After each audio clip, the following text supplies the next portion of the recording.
Ang alamat ng pinya sa isang tahimik na baryo sa Pilipinas, kung saan sumasayaw ang mga dahon sa ihip ng hangin at ang araw ay dumudungaw sa likod ng mga bundok. Nakatira ang isang masipag na ina at ang kanyang anak si Pinya.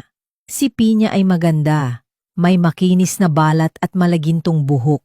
Ngunit sa kabila ng kanyang anyo, siya ay tamad. Hindi siya marunong tumulong sa bahay, hindi siya marunong magpasalamat, at madalas pa'y sumasagot sa ina. Isang araw, habang abala sa pananahi ang ina, tinawag niya si Pinya, "Anak, pakihanap naman ang karayom ko. Nahulog ata sa sahig." Ngunit ang sagot ni Pinya, "Hanapin mo na lang, inay. Hindi ko makita, parang wala ata akong mata."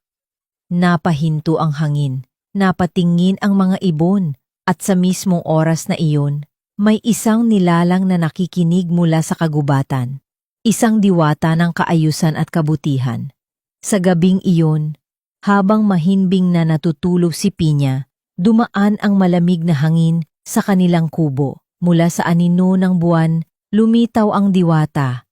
May mahahabang buhok, mata ng liwanag, at tinig na tila hangin at kulog na sabay. "Pinya," bulong ng diwata sa kanyang tenga. Napadilat si Pinya. Nasa gitna siya ng isang kakaibang panaginip. Ang paligid ay puro ulap at mga bituin, at sa harap niya, ang diwata. "Narinig ko ang sinabi mo. Wala kang mata. Kung yan ang iniisip mong totoo, ako'y magbibigay ng anyo na babagay sa iyong salita." Hindi ko sinasadya," sigaw ni Pinya. "Nagbiro lang ako." Ngunit huli na. Tinapik siya ng diwata sa noo, at sa isang kisakmata nawala si Pinya. Kinabukasan, hinanap siya ng ina, umiiyak, sumisigaw, "Pinya, anak ko, nasaan ka na?" Ngunit si Pinya ay hindi na muling nakita, at sa bakuran, sa mismong lugar kung saan siya laging nakaupo, may tumubong kakaibang halaman.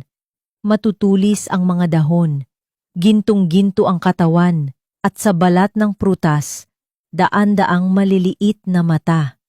Lumapit ang diwata, at marahang nagsalita, "Ang iyong anak ay pinarusahan, hindi upang saktan, kundi upang maturuan." Lumuha ang ina, pinisil ang bunga at bumulong, "Pinya." At mula noon, tinawag na Pinya ang kakaibang bunga, isang paalala sa lahat ng bata. Ang mata ay hindi lang para sa paningin, kundi para makita ang sakripisyo, ang pagmamahal, at ang pangangailangan ng ibang tao. Kaya tuwing nakakakita tayo ng Pinya, maalala sana natin, maging masipag, maging mapagpakumbaba, at matutong gumalang at magmahal sa ating magulang.